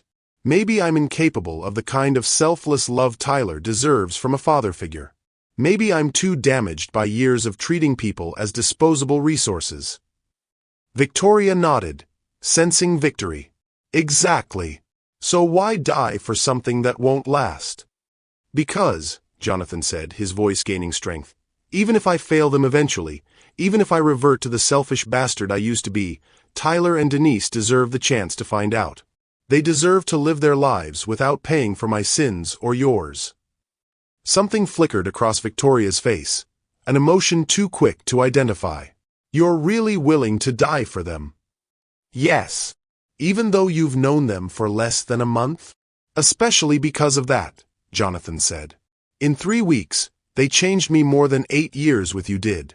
That's not their fault, Victoria. That's yours. And mine. Victoria stared at him for a long moment, and Jonathan saw something he'd never expected. Uncertainty. For the first time since this confrontation began, she seemed to be genuinely considering his words rather than simply waiting for her turn to speak. You know what the real tragedy is? Victoria said finally, lowering her weapon slightly. If you'd shown me half the respect you've shown her, if you'd valued my contributions the way you value her warnings, none of this would have happened. You're right, Jonathan admitted. I failed you as a partner and as a human being. But Victoria, this won't bring back the recognition you deserved. This won't undo the years of being overlooked. This will just create more victims. Victoria's radio crackled. One of her tactical team members reported that backup FBI units were approaching the perimeter. Time was running out for everyone involved. Choose Jonathan, Victoria said, raising her weapon again. Walk away from everything and let them live, or die right here and hope I'm feeling merciful. Inside the bunker, the air was becoming dangerously thin. Tyler had stopped talking, conserving oxygen with an instinct that broke Denise's heart. Agent Chen worked frantically with her radio equipment, but interference continued to block their communications. Mom, Tyler whispered. I can hear Mr. Cross talking outside. He sounds scared. Denise pressed her ear to the ventilation grate again, catching fragments of conversation between Jonathan and Victoria. When she heard Jonathan offer to die in their place, something inside her chest shattered and reformed simultaneously. Agent Chen, she said urgently, is there any way to get out of this bunker? The door locks can only be opened from outside, and the walls are reinforced concrete. We're sealed in until... Denise wasn't listening anymore. She was thinking about Tyler's words. Sometimes bad people do bad things, but that doesn't make it the good people's fault. She was thinking about Jonathan's transformation from cruel dismissal to sacrificial love. She was thinking about choices and consequences and the difference between being a victim and being powerless. Tyler, she said quietly, I need you to stay here with Agent Chen. Can you do that for me? Tyler looked up with eyes that seemed far older than his 10 years. You're going to help Mr. Cross. I'm going to try. Be careful, Mom. I need you both to come back. Denise kissed her son's forehead, tasting the salt of her own tears. I love you, baby. More than anything in this world. Then Denise Parker, former corporate executive turned waitress turned federal witness, began looking for a way to save the man who'd learned to love her son. Outside, Jonathan faced the most important choice of his life, while the woman who'd once been his partner decided whether mercy was possible or if revenge was the only justice she could accept. Time was running out for everyone. Sometimes the greatest act of love is letting go. The maintenance shaft that Denise discovered behind the water heater was barely wide enough for her shoulders, but desperation gave her strength she didn't know she possessed. Agent Chen had tried to stop her, arguing it was suicide to leave the bunker's protection, but Denise's maternal instincts overrode every rational consideration. "If Jonathan dies trying to save us," she told Agent Chen, "and Tyler grows up knowing I did nothing to help, then we've already lost everything that matters." Now she crawled through the narrow space, her emerald uniform torn and dirty, following the shaft toward what she hoped was an exit point near the house's rear entrance. Tyler's voice echoed in her mind. "I need you both to come back." Above ground, Jonathan faced Victoria across 20 feet of scorched lawn, the morning sun casting their shadows in stark relief. Victoria's tactical team maintained their positions, weapons trained on Jonathan, while their leader struggled with a decision that had become far more complex than she'd anticipated. "You really believe it, don't you?" Victoria said, her voice carrying a strange mixture of admiration and disgust. "You actually think love can transform someone like you into someone worthy of redemption?" "I don't know if I'm worthy," Jonathan admitted. "But I know they are. Tyler is the best person I've ever met, and Denise has more integrity in her little finger than I had in my entire body before I met her. If dying means they get to live, then it's the first truly worthwhile thing I'll have done with my life." Victoria's finger tightened on her weapon's trigger. "Pretty speech, Jonathan. But you're still the same man who built his fortune on the broken dreams of small business owners. You're still the same man who looked at Denise Parker and saw a servant whose annual salary couldn't buy your wine." "Yes," Jonathan said simply. "I am that man. But I'm also the man who learned long division problems can be more important than board meetings. I'm the man who discovered that earning a child's respect matters more than earning another $1 billion. I'm both men, Victoria. The question is which one I choose to be in my final moments." Behind Victoria, Detective Frank Morrison appeared at the tree line with a team of federal agents. Victoria's tactical team immediately swung their weapons toward the new threat, creating a Mexican standoff that could explode into violence at any moment. "Victoria Kane," Detective Morrison's voice carried across the lawn through a bullhorn. "You're surrounded. Release your hostages and surrender peacefully." Victoria laughed, the sound sharp and bitter. "Surrounded? Detective, I have enough explosives to level this entire block. One signal from me, and everyone dies. Your hostages, your agents, your righteous billionaire. Everyone. What's your endgame, Victoria?" Jonathan asked, genuinely curious. "Even if you kill all of us, even if you escape, then what? You'll spend the rest of your life running, looking over your shoulder, knowing that you murdered innocent people for revenge." "Maybe," Victoria said. "But at least I'll know that you paid for what you did to me. At least I'll know that your perfect redemption story ended in blood and failure." The radio crackled on Victoria's tactical vest. One of her team members reported movement near the house's rear entrance. Victoria's eyes narrowed as she processed the implication. "Someone's trying to escape the bunker," she said, gesturing to two of her men. "Find them. Bring them back alive. I want Jonathan to watch them die before I kill him." But before her team could move, Denise Parker emerged from behind the house, dirty and disheveled but moving with determined purpose. She carried something in her hands that made Victoria's blood run cold, a dead man's switch connected to what appeared to be an improvised explosive device. "Hello, Victoria," Denise said calmly, walking slowly toward the center of the confrontation. "I believe you and I need to have a conversation." Victoria's tactical team immediately trained their weapons on Denise, but she continued walking as if she were strolling through a park rather than into a potential firefight. "Ms. Parker," Detective Morrison's voice crackled over the bullhorn. "Step back. We have this situation under control." "No, you don't," Denise replied without taking her eyes off Victoria. "Because Victoria Kane is operating under the assumption that she has nothing left to lose. But she's wrong." Victoria's expression shifted from confusion to recognition as she focused on the device in Denise's hands. "Where did you get that?" "Your explosives expert wasn't as careful as he thought," Denise said, still approaching. "He left this little beauty right next to the bunker's air filtration system. One of those backup charges, I assume, in case the primary plan failed." Jonathan felt his heart stop. Denise, get back. You don't know what you're doing.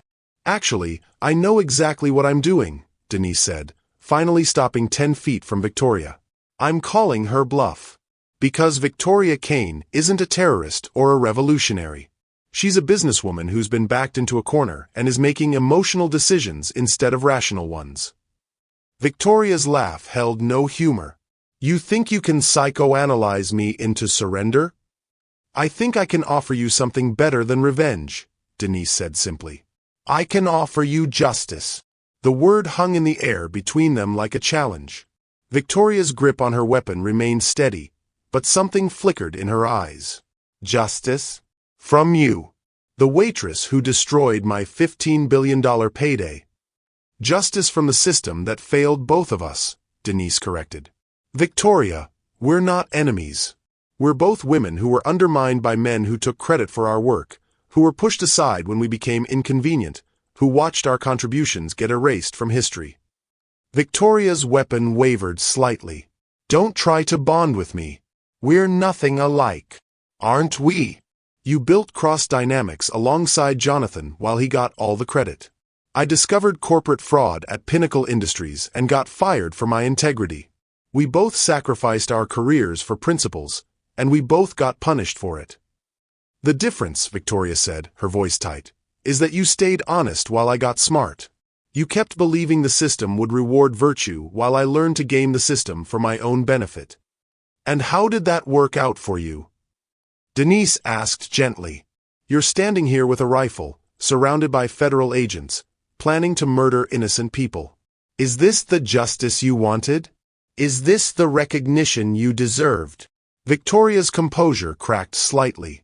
I deserve to be acknowledged as Jonathan's equal. I deserved credit for the company we built together. I deserved respect, Denise finished. You deserved basic human respect. You're absolutely right. But Victoria, murdering Tyler won't get you that respect. Killing Jonathan won't erase 8 years of being overlooked. It will just make you a terrorist instead of a victim. Tyler's voice carried across the lawn, thin but determined. The boy had emerged from the bunker despite Agent Chen's protests, his small frame somehow commanding attention from armed adults. Ms. Victoria?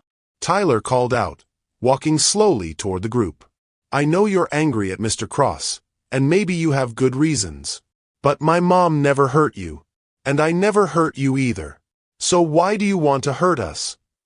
The simple question, asked with a child's devastating logic, stopped everyone cold.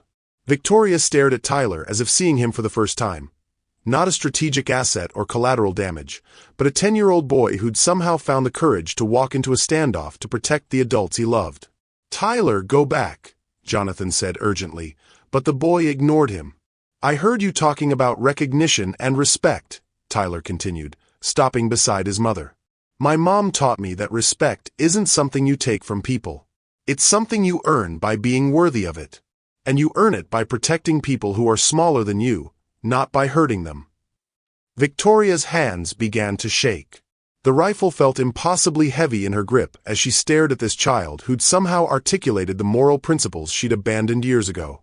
I'm not a bad person, Victoria whispered, and for the first time, she sounded like the brilliant, ambitious woman Jonathan had once respected rather than the cold terrorist she'd become. I know, Tyler said simply. Bad people don't feel guilty about hurting others. You feel guilty, don't you? That's why you're angry. Because you know this isn't who you wanted to be. Detective Morrison watched the surreal scene unfold, his hand hovering near his weapon but recognizing that a 10-year-old boy was accomplishing what trained negotiators often couldn't. He was reminding the perpetrator of her humanity. Victoria lowered her rifle slowly, her breathing ragged. I wanted to matter. I wanted my work to be acknowledged. I wanted to be seen, Denise said gently. I understand, Victoria. I've spent 3 years being invisible, being dismissed, being treated like my intelligence and experience meant nothing. But this isn't the way to be seen. Victoria looked around at the federal agents, the tactical teams, the news helicopters that had begun circling overhead. Everyone's watching now, she said with bitter irony. Finally, the whole world gets to see Victoria Kane. But not the Victoria Kane you wanted them to see, Jonathan said quietly. Not the brilliant businesswoman who helped build a billion-dollar company. Not the strategic mind who could have led her own empire. They're seeing the woman who threatened a child to get revenge. Victoria's composure finally shattered completely. The rifle fell from her hands as she collapsed to her knees, 8 years of suppressed rage and humiliation pouring out in harsh sobs. "I lost myself," she whispered. "Somewhere along the way, I became someone I don't recognize. Someone who would threaten children. Someone who would." Denise approached slowly, the explosive device still in her hands but her posture non-threatening. "It's not too late, Victoria. You can still choose who you want to be. The federal charges will be significant," Detective Morrison said, moving closer now that Victoria was no longer armed. "But cooperation, remorse, and the lack of actual casualties will matter. You could serve time and still have a life afterward. You could still find a way to matter that doesn't involve hurting innocent people." Victoria looked up at Tyler, this remarkable child who'd somehow found the courage to offer compassion to someone who'd threatened his life. "I'm sorry," she said, her voice breaking. "Tyler, I'm so sorry. You shouldn't have had to be braver than the adults." Tyler considered this gravely, then nodded. "I forgive you, Ms. Victoria. My mom says forgiveness doesn't mean what you did was okay. It just means we don't want anger to make us into people we don't like." As federal agents moved to take Victoria into custody, she looked one last time at Jonathan. "I really did help build Cross Dynamics, you know. I wasn't just along for the ride." "I know," Jonathan said sincerely. "And I should have acknowledged that years ago. I should have made sure the world knew what you contributed. I failed you as a partner, Victoria. I'm sorry." Victoria nodded, some of the bitterness leaving her face. "Maybe we both failed each other. Maybe we both forgot what really matters." 3 months later, the new headquarters of Cross Dynamics occupied a renovated warehouse in Brooklyn rather than a Manhattan skyscraper. The building was smaller, less imposing, but filled with natural light and the sound of genuine collaboration rather than cutthroat competition. Denise Parker-Cross stood in her office, reviewing quarterly reports that showed consistent profitability alongside improved employee satisfaction scores. As Chief Operations Officer, she'd helped restructure the company around principles of transparency, employee ownership, and social responsibility. It wasn't the biggest tech company in America anymore, but it was becoming the most respected. "Mom, Mr. Cross, the reporter is here." Tyler's voice carried down the hallway. Now 11 years old, he spent afternoons at the office doing homework and charming employees who'd learned to value his honest feedback on company policies. Jonathan appeared in Denise's doorway, still handsome in his expensive suits but somehow warmer, more approachable than the man she'd first met. Marriage had changed them both, but not in ways that diminished their individual strengths. "Ready for the interview?" he asked, straightening his tie nervously. "As ready as anyone can be to explain how spilling wine led to a federal investigation and a complete corporate restructuring," Denise replied with a smile. The Forbes reporter who'd come to write about Cross Dynamics' transformation sat in the main conference room, surrounded by windows that looked out on Brooklyn's skyline rather than down on Manhattan streets. She was particularly interested in the company's new profit-sharing model and its partnership with worker advocacy organizations. "So, Mr. Cross," the reporter said, "critics suggest your company's new policies are more about public relations than genuine change. How do you respond to accusations that this is all performance?" Jonathan looked at Denise, then at Tyler, who was coloring quietly in the corner. 3 years ago, I measured success by stock price and market dominance. Today, I measure it by whether my employees can afford to send their children to college and whether Tyler still thinks I'm worthy of being called Dad. "And Mrs. Cross?" The reporter turned to Denise. "You've gone from serving wine to running operations at a billion-dollar company. Some might say that's quite a leap." Denise smiled. "The skills are more similar than you might think. Both jobs require attention to detail, the ability to read people accurately, and the knowledge that everyone deserves to be treated with dignity. The difference is that now I'm in a position to ensure that dignity is built into company policy rather than just hoped for in individual interactions. Tyler looked up from his coloring book. Can I say something? The reporter, charmed by the boy's seriousness, nodded encouragingly. I think grown-ups make things too complicated sometimes, Tyler said thoughtfully. My mom and dad learned that people are more important than money, and that if you take care of people, they'll take care of your business. It's not that hard to understand. The reporter laughed. Out of the mouths of babes. Do you like having business executives for parents? Tyler considered the question gravely. I like that they learned how to be better people. And I like that they show other grown-ups that it's never too late to choose to be kind instead of mean. As the interview concluded and the reporter packed up her equipment, she paused to ask one final question. What happened to Victoria Kane? Is she still serving time? Jonathan and Denise exchanged glances. Victoria received a 7-year sentence, but she's been a model prisoner, Jonathan said.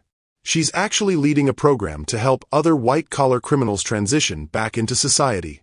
We correspond occasionally. She's finding ways to matter that don't involve hurting people. Any regrets about how everything turned out? Denise thought about the question seriously. I regret that it took a crisis to bring out the best in all of us. I regret that Tyler had to see adults behaving badly. But I don't regret the journey that brought us here. Sometimes the most broken things, when they're rebuilt properly, become stronger than they ever were before. That evening, after Tyler was asleep and the house was quiet, Jonathan and Denise sat on their back porch overlooking a garden Tyler had insisted on planting. The tomatoes were coming in beautifully, and the boy had announced plans to donate the harvest to a local food bank. Do you ever think about that day at Lou Bernardine? Jonathan asked, his arm around Denise's shoulders. Which part? The humiliation, the wine spill, or the moment I realized I was falling in love with a man who just treated me terribly? Jonathan winced. I was a monster. You were scared, Denise corrected gently. Scared of being seen as less than perfect, scared of acknowledging anyone else's worth because you thought it diminished your own. Fear makes people cruel, Jonathan. Love makes them brave. And which are we now? Denise leaned into his embrace, feeling the solid warmth of his presence, thinking about Tyler's laughter over breakfast and the employees who now owned shares in the company they helped build. We're brave, she said simply. We chose love over fear, growth over stagnation, grace over revenge. We chose to believe that people can change, that second chances matter, that dignity is a birthright rather than something to be earned. Jonathan pressed a kiss to her temple. Think Tyler will approve when he finds out about the baby? Denise smiled, her hand moving instinctively to her still flat stomach. I think he'll be thrilled to be a big brother. He's been practicing his patience on all of us. Above them, stars emerged in the darkening sky. Somewhere across the city, Victoria Kane was probably reading in her prison cell, working toward a future that included redemption rather than revenge. Somewhere in Manhattan, former Cross Dynamics employees were running their own businesses, armed with profit-sharing models and worker protections they'd learned from their unexpected transformation. And here in Brooklyn, in a house filled with love and laughter and the promise of new life, 3 people who'd found each other in the most unlikely circumstances prepared for tomorrow with hearts full of hope. Sometimes the most important changes begin with the smallest moments. A careful hand reaching for an expensive bottle, a woman choosing dignity over safety, a man discovering that his greatest strength might come from his most unexpected teacher. The wine had been spilled.